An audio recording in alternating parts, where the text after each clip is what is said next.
Hi there, my name is Richard Ray. I am here to talk with you about strategic planning.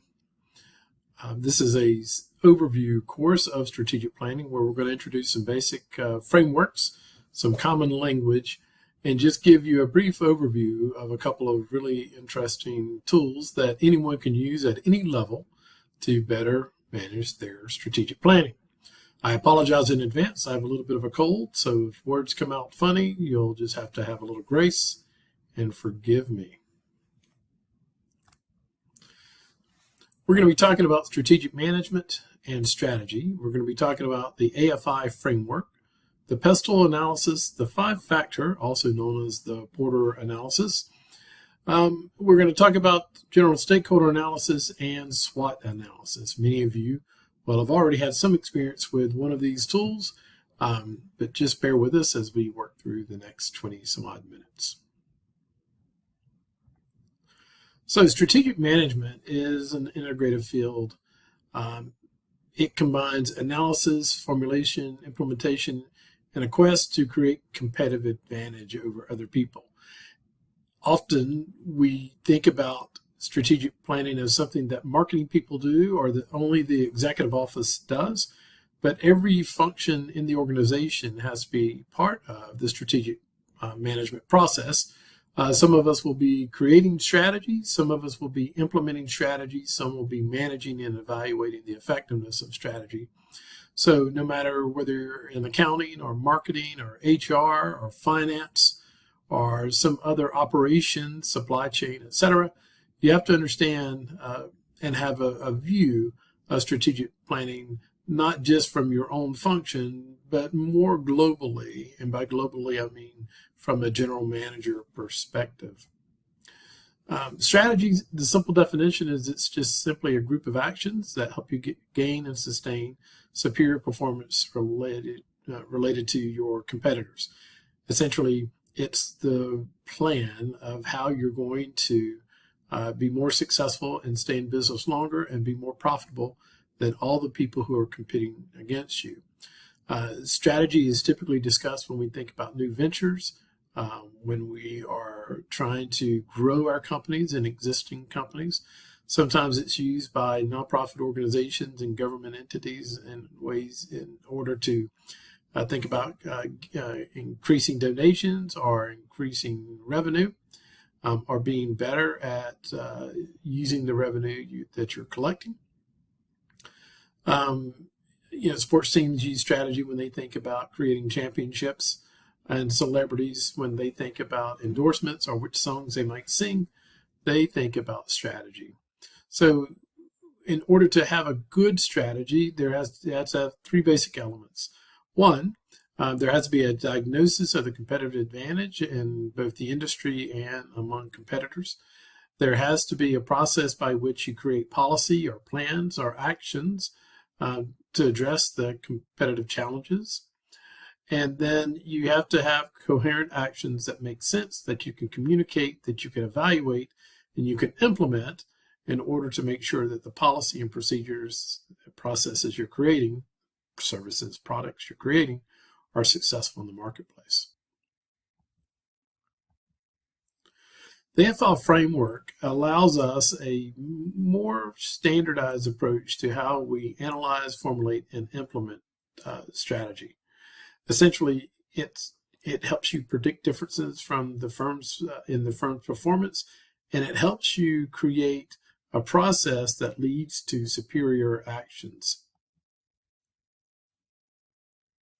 Take a moment to look at Exhibit 1.4. This is the AFI strategy framework.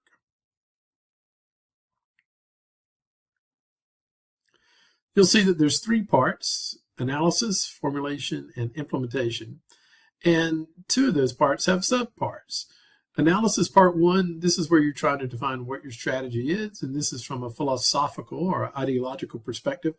Who is it you want to be, and how are you planning on doing it?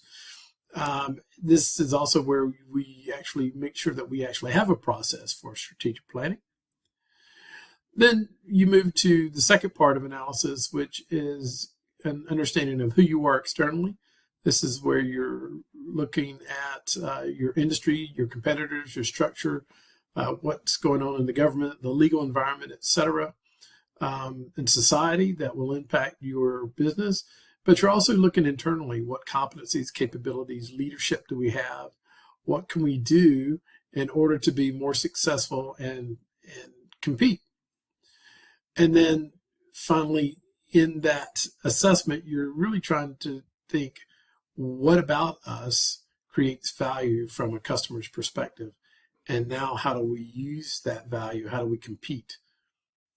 Then we move into part two, which is formulation. This is where you create the business strategy.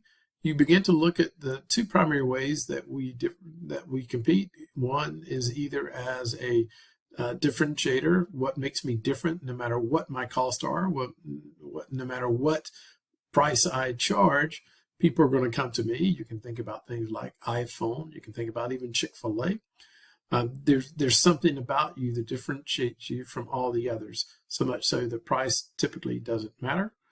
And then the other way is cost leadership. In this way, we're thinking about, are there ways that we can adjust the differences between our cost and our price and create perceived value from a customer, so that essentially we're really competing on cost against others.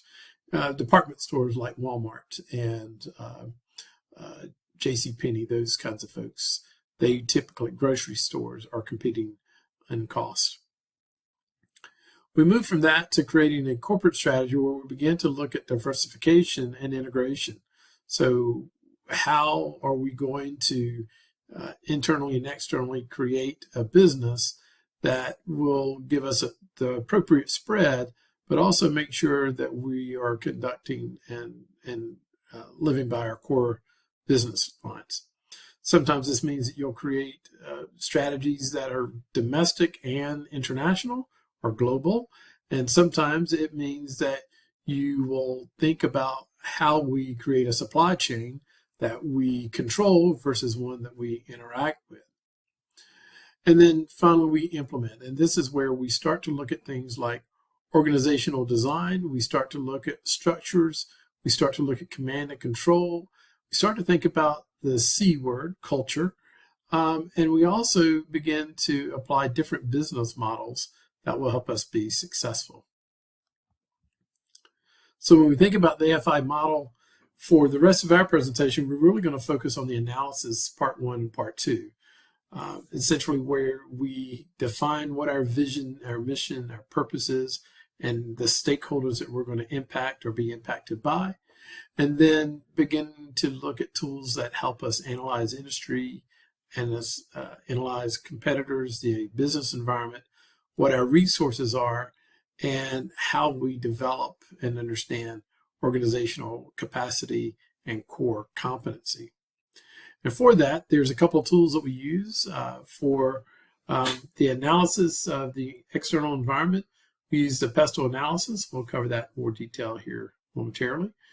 We also will talk about the five-factor analysis. Again, many of you will know that as Michael Porter's analysis. And then we'll use one that most of you are already familiar with, SWOT analysis. So we won't spend a lot of time there.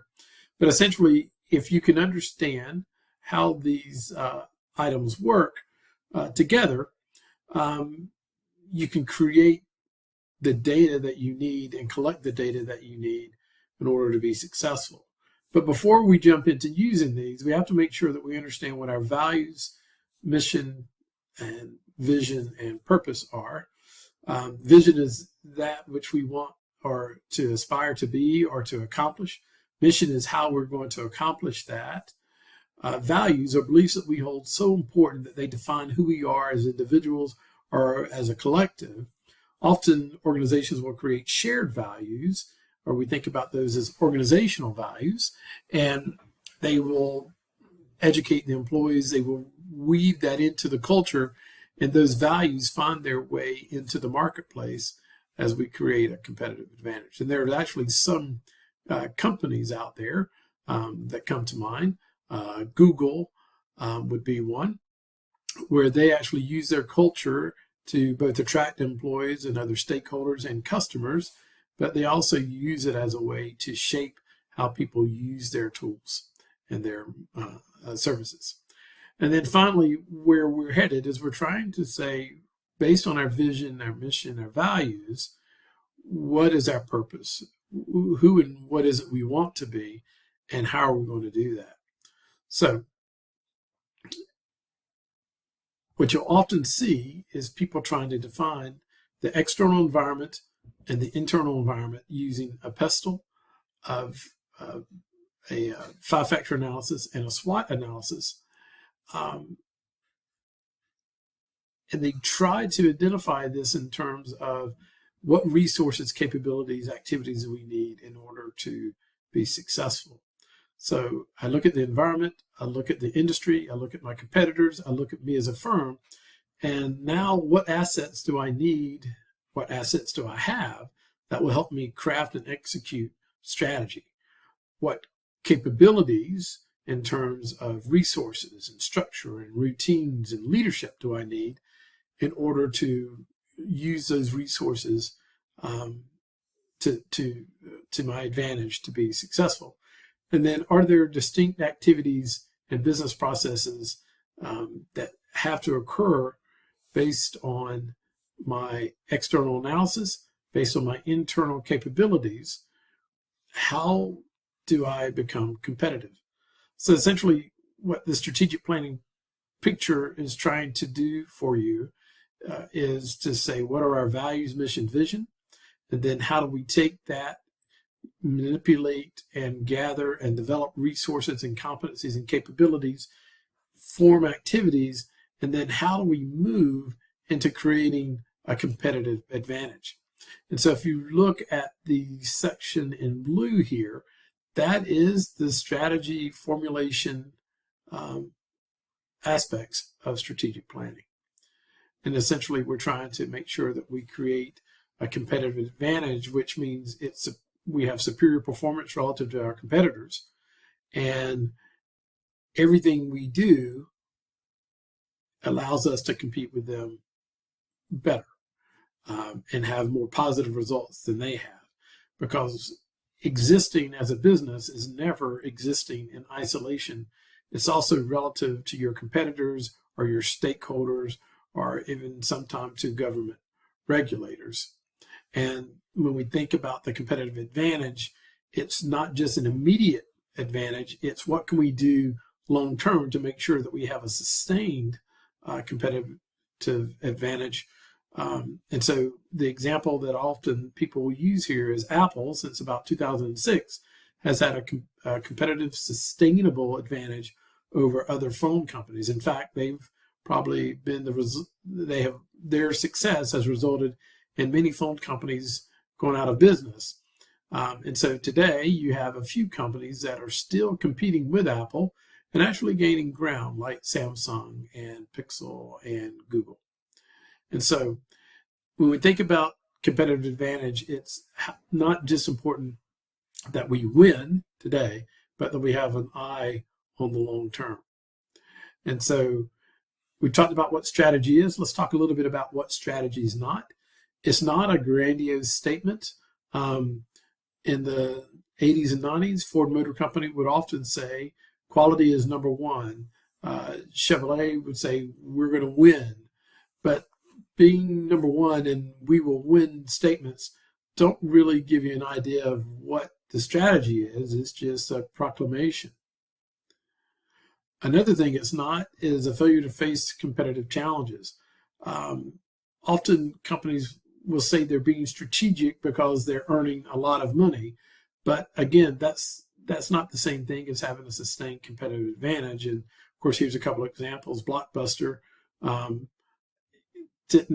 they were very successful for a period of time, but essentially overnight, Netflix, Redbox, Amazon Prime, and now Hulu essentially put them out of business because they didn't have a strategy that could accommodate or adapt. Other things it's not just tools. It's not just a singular part of a strategy like pricing or using an operational strategy like Lean Six Sigma. You can't say that Lean Six Sigma is your strategy You can say that you're focused on quality improvement and that you're about efficiency and reinvesting the waste into producing better performance. You can't really say that that one thing, Lean Six Sigma, is your strategy. So there are a lot of good policies that people have. There's a lot of good, passionate beliefs that people have, but often they don't really result in strategy and formulation and implementation. We're going to talk a little bit about a couple of strategy analysis tools. The first one we're going to talk about is the PESTEL analysis. PESTEL analysis has not been around as long as some of the others, but I think it's probably one of the most valuable. It's the one that's going to give you the big picture of what's going on in your organization. And it's driven by these simple letters: P, political; E, economic; S, social or societal or social cultural; T, technology; E, environment; and L, legal. All of these have some type of impact on the organization. And so if you can take a look at your operation, your organization, your company, in terms of what are the government policies and political factors, what type of tax policy, what type of labor trade issues. Today we hear a lot of people talking about tariffs. And when we have political changes in the United States, we often see changes in the P here that we need to capture. And we'll go through a couple of examples here in just a moment. The first E is economic growth. So how is economic growth, either for the industry or for me as an individual, going to impact my eventual strategy? What type of things, like for instance, recently in the United States, we've suffered high inflations as a result of some poor economic policy. Well, that high inflation will increase prices for things like homes and cars, but it also reduces the amount of income, disposable income people have to spend on luxuries. And so if we are a company that's producing luxury items, certainly we need to be aware of what's going on economically. From a societal perspective, this is everything from activist movements that might be going on in your community at the time. It could also be things like changes in population or immigration strategy. It can also be things like changes in generational attitudes, millennials versus X's versus Gen Z versus boomers, etc. It can also be impacted to some degree by things like education and other factors that might happen related to people's safety needs or health needs. Technology is the next letter that we're concerned about. And technology is not just computers. Technology can be something as simple as in the late 1800s or mid 1800s, we went from a muzzle loading rifle to a lever rifle to an automatic rifle. And from a technology perspective, if you were a war fighter, that made a significant difference in the way that you developed strategies for engaging in warfare. We also saw quite a transition from the agricultural lifestyles to more urban and more manufacturing lifestyles. And so that would have impacted technology as well. And that would have impacted the strategy that you have in your organizations. Environmental, this can be everything from environmental as we think about greening or climate awareness, but it can also be things like where we physically located. If we're physically located in a wet tropical area, but our product requires a dry climate, then there's going to be challenges in production and operations that we have to address in our schedule. Sometimes we also include major events like hurricanes in the environmental aspect, because if you are in an area where there's predicted more hurricanes during the season, then you have to account for that in your strategic plan. And then finally, legally, this summer, for instance, we had, I think, 26 major human resources laws that were changed or modified as a result of Supreme Court or federal court decisions. Well, if you're the HR person, you have to account for that in your strategies. So the PESTEL analysis is just a great tool for helping you understand what the big picture looks like. What policy issues are going to impact you, what economic factors are going to impact your strategy, what societal trends or issues might be driving your organization, or will your employees be impacted by technology. Today we talk about machine learning and AI, and what are the significant impacts on your organization in the way that you market, in the way that you develop, in the way that you research, in the way that you sell. Environmental factors could also impact your organization. And of course, regulatory and legal concerns are always top of mind. So this format is just a great little format for looking at companies. So let's take a look at a couple of companies that we have PESTELs from. Here's a PESTEL from one of my favorite companies to beat up on, Rivian. Rivian is an electric vehicle maker. Take a few moments just to pause your video and just read through this very small print.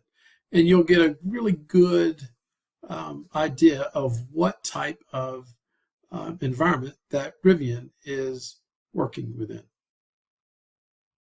So you've had time to look at these in more detail, but if I'm an electric vehicle manufacturer, and I'm still trying to establish myself as a manufacturer, there's some things politically that's going to be important. For instance, if I live in the DC area, there's going to be rebates, and there might be a more favorable view of electric vehicles.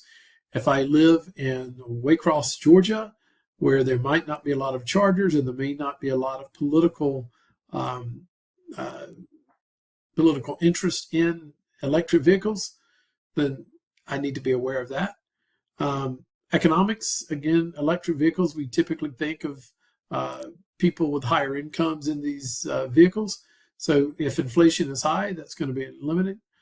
Societal, there is a perceived societal shift in some communities where electric vehicles are seen as more favorable, and people who drive them are seen as more favorable.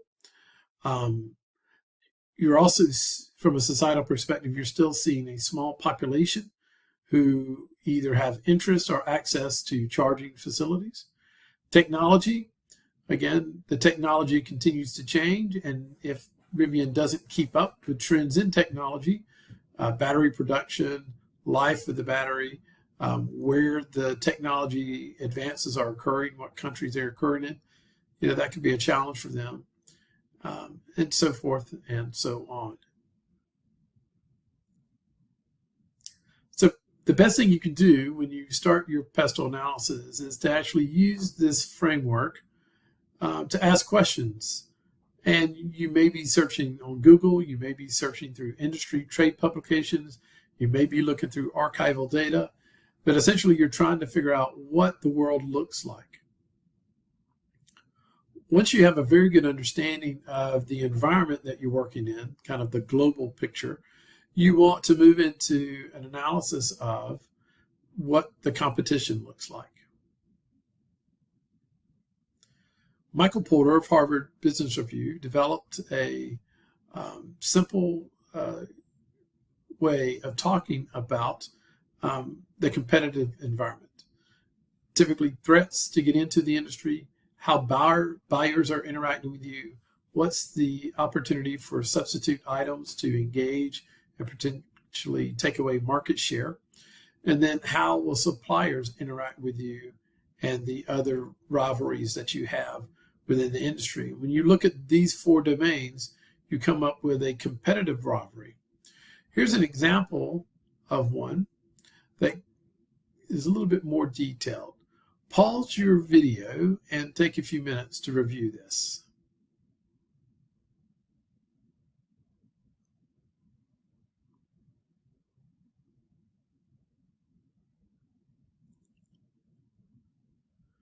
There's essentially 5 questions you're trying to ask when you do a competitive analysis. What does our marketplace look like? Is it stable? Are there competitors coming in, competitors going out?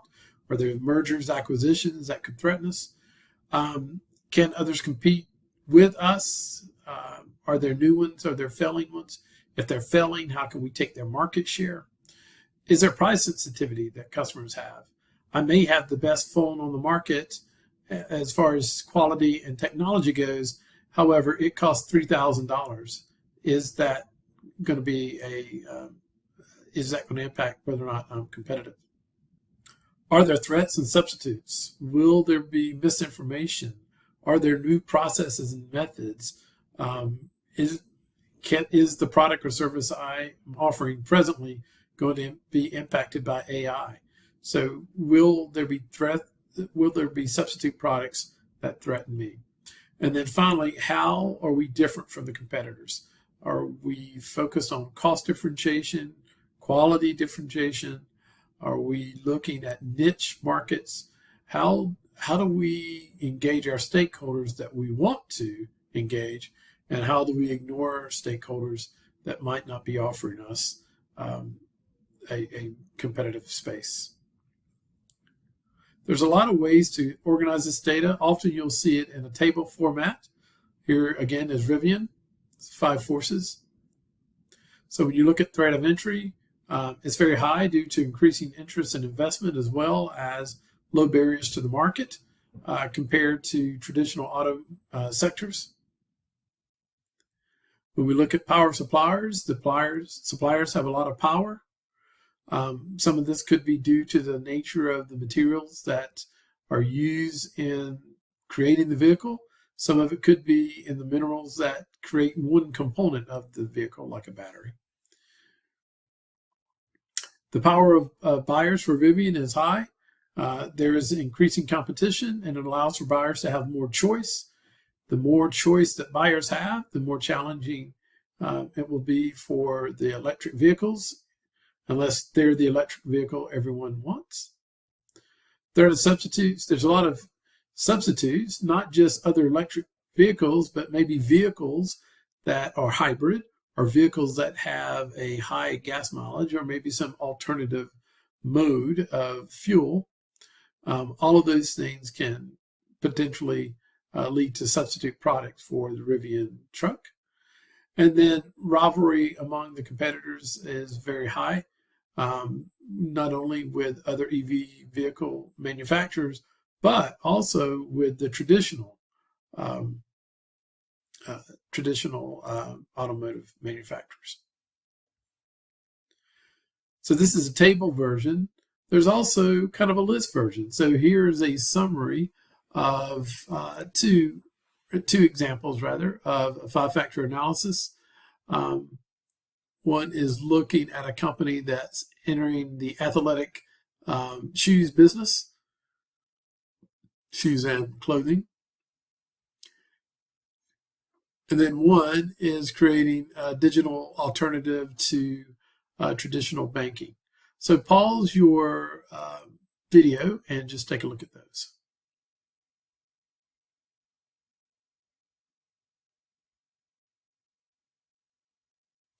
So now we've looked at the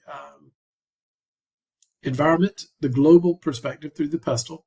We've looked at the industry and competitive market within using the 5-factor analysis. Now, the one most of you are already familiar with is the SWOT analysis.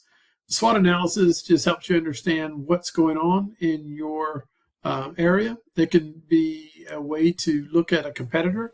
It can be a way to look at the industry. It can be a way of looking at an individual business unit's approach to strategy. And essentially, you're trying to assess what strengths you have that make you more competitive. What can you leverage? How do these strengths make you a superior competitor? What weaknesses do you have? Often when we do this, we're looking at what is it that you don't have that you need, but can also be what is it you have had in the past that gets in the way. An example here would be Adidas and Puma, they were the dominant shoemakers for 20 years when it came to athletes. And then Nike was essentially sold out of the trunk of Phil Knight's car for a while. But their success of Adidas and Puma made them blind to other competitors that could enter the marketplace. Opportunities, this is looking at typically from an internal perspective, what resources, competencies, capabilities you have, and how can you leverage those to be more successful. And the final category is threats. So what are the threats that impact us, and then how can we overcome those threats, either by working with other partners, by developing new competency, by, in some cases, stepping out of a marketplace. So there's a lot of different ways to look at that and try to assess how you compete. So PESTEL gives you the global. 5-factor report analysis gives you the competitive assessment. And then SWOT gives you a more intimate or closer analysis of what your strengths, weaknesses, opportunities, and threats are. Very briefly, I do want to talk about the last analysis tool or analyst tool is stakeholder analysis. Stakeholders are important because your strategy that you're developing, no matter whether you're looking globally or looking at the competitive landscape or looking internally, it's so that you can interact with stakeholders. And those stakeholders are going to be affected by the actions you take. And they also have a vested interest in your performance or the survival of the firm. We typically think about internal and externals. Internals are people like stockholders or shareholders, employees, it could be executives, workers, it could be board members.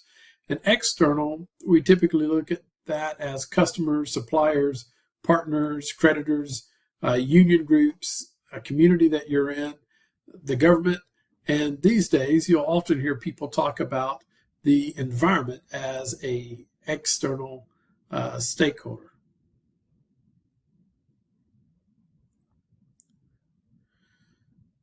So when we think about stakeholder strategy, we're looking again at an integrative approach that's multidisciplinary and allows you to gain a sustained competitive advantage by engaging the right stakeholders at the right time in the right place, or avoiding those stakeholders in some ways. So it's important to have a cooperative relationship, increase trust. It's important to adapt and be flexible to stakeholders' needs. There's a way to be profitable, but also a way to do it in a way that engages your stakeholders in the most positive way possible. When you have good stakeholder relations, whether it's customers or employees or environmental activists, when you have a strategy to engage them, predictable and stable relationships are developed, and it gives you an opportunity to manage your reputation in a way that we think about leveraging it for brand and social responsibility. So the tool that I usually share with people for stakeholder analysis is an impact analysis. It's very simple. Essentially, you're trying to figure out which stakeholders have power or which ones you have power over, which have legitimate claims, which can be perceived as legally or valid, because there'll be some people who complain that aren't really stakeholders that we're concerned about. And then there's some that we're concerned about because they have a lot of power or they have legitimacy. And then some stakeholders will require immediate need. Some stakeholders will require periodic need, a difference there between employees and perhaps board members. So these are the major questions that you would ask in your stakeholder impact analysis. If you look at figure 1.2, this is just a different way of seeing it in a graphical way. Who are our stakeholders? What do they want from us? What are their interests and claims? What threats do they present, or what threats do we present to them? What economic, legal, ethical, and philanthropic responsibilities? We often think about this as corporate social responsibility or societal needs. Do the stakeholders have, or do we have to the stakeholders? And then what can we do to address any stakeholder concerns? So if you want to pause this for just a moment, think about who stakeholders to your local police department would be.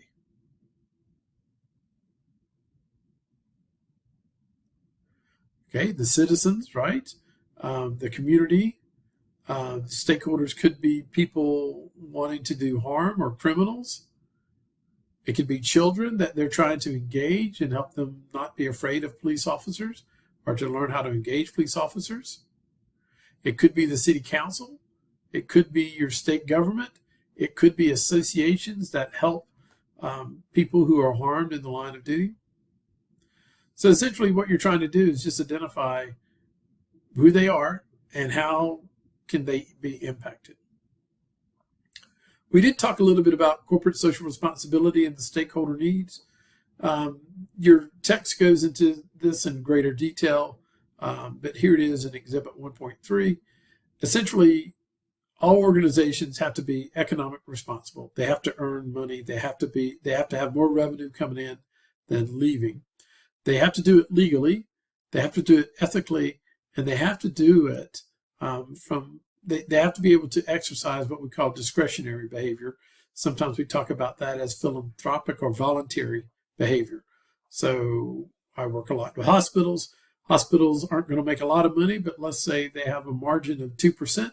That 2% is enough for them to have a profit and then reinvest those profits back in the organization, or either share those with other stakeholders or shareholders. They have to do it legally. They have to abide by certificate of needs laws. They have to they have to abide by state regulation, maybe American Medical Association, American Association of Hospitals.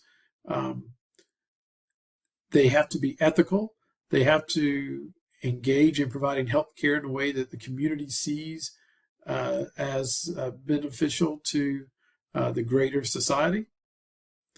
And then they also have to be a part of the community, whether it's they are donating health care to those who can't afford it, or maybe it's reading to children in schools. Maybe it could be a group of physicians mentoring people from economically challenged areas and encouraging them to continue in school. Corporate social responsibility just is essentially how we manage that and how we measure how we're impacting those individual stakeholders. Here's another little table I like to use. Essentially, when I sit down on a project, if it's a change project or if it's a strategy project, I sit down and try to determine who the stakeholders are, how they're going to impact us, what they need from us, what we need from them, and what could be challenges and concerns that we need to have. Okay, that concludes our strategy analysis tools section. Once you've done the analysis, you have created a document, you begin to look at what your business strategy is going to be and how you're going to formulate a corporate strategy to engage those stakeholders and make sure that you're engaging in such a way that makes you competitively advantageous over your competitors. And then finally, we'll get to implementing this through developing operation plans, creating change management approaches, and executing the strategy. So I hope this has been useful in helping you understand. It should help you get ready to do your PESTEL analysis. So you will be creating a PESTEL analysis for a company or an organization that you're working with. You'll be creating a 5-factor analysis and a SWOT analysis. And then you'll also use these in case studies and in simulations that we do in the future. Thank you for being attentive. And again, I apologize for my cold. Let me know if you have questions.